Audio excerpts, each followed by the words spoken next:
اعوذ باللہ من الشیطان الرجیم بسم اللہ الرحمن الرحیم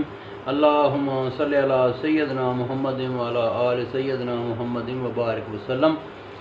اچھا جی، اس نبی پاک صلی اللہ علیہ وآلہ وسلم کے دور غزوات کو دیکھتے ہیں اور یہ کربلا کے اوپر ایک نظر دوڑاتے ہیں۔ آپ نے سنا ہوگا اور ہم نے بھی سنا ہوگا، پڑھا ہوگا کہ جتنے بھی غزوات پیش آئے، غزوہ بدر سے شروع کر کے تو کم و بیش کافی سارے غزوات تھے۔ کوئی کہتے ہیں کہ 50 سے اوپر ایسی کوئی مہمیں تھیں جن کو غزوات کہا جاتا۔ تو بات یہ ہے کہ کبھی بھی غزوہ بدر میں لوگوں نے دیکھا، غزوہ احد میں، خندق میں، غزوہ احزاب میں، جدھر جدھر بھی مسلمانوں کی بھی فتح ہوئی، کبھی بھی کفار کے کبھی سر کاٹ کے نیزوں پر چڑھائے نہیں گئے، کبھی ان کو جگہ جگہ پورے شہروں میں پھرایا نہیں گیا۔ یہ کبھی بھی اس طرح سے پہلے نہیں ہوا۔ جو لوگ جیت جاتے تھے جنگ، وہ مخالف پارٹی کے لوگوں کو دفن بھی کرتے تھے، کیونکہ لشکر بھاگ جاتا تھا تو ان کے مخالفین کی لاشوں کو ان کو دفن کرتے تھے، اور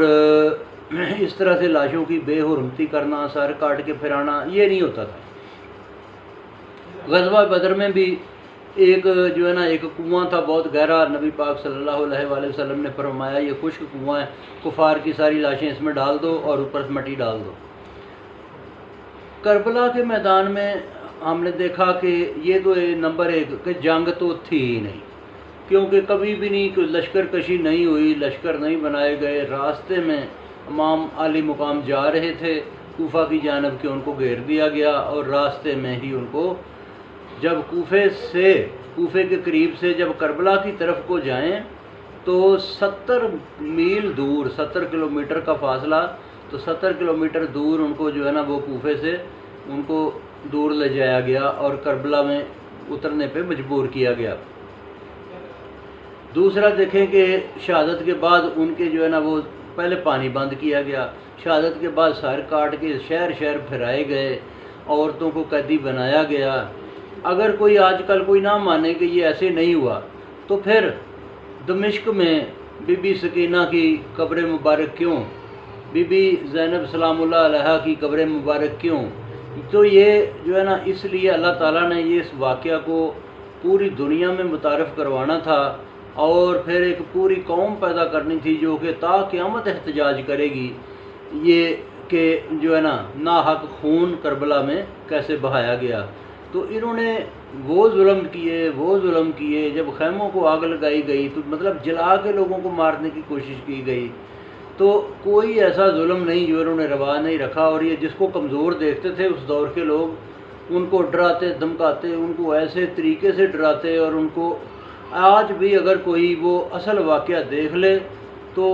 لوگ اپنا ہو سکتا ہے کھانا بھول جائیں، لوگ بیمار ہو جائیں، کھانا پینا بھول جائیں، لوگ ذہنی مریض بن جائیں۔ اس لیے کچھ لوگ اس واقعہ کو کہتے ہیں کہ جی بچوں کو یہ نہ سنایا جائے، نہ پڑھایا جائے، لیکن ایسی بات نہیں۔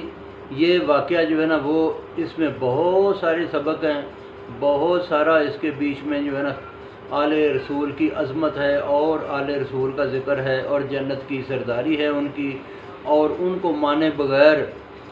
وہ آخرت میں نجات نہیں، جن کا قرآن مجید میں ذکر آیا، پیغمبر رسول نے ذکر فرمایا، اور جس کو قرآن پاک کہ خدا اور رسول جن کو معتبر کہے، تو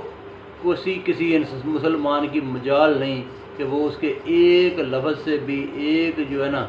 حرف سے بھی انحراف کرے۔ تو باقی پھر سناؤں گا جی۔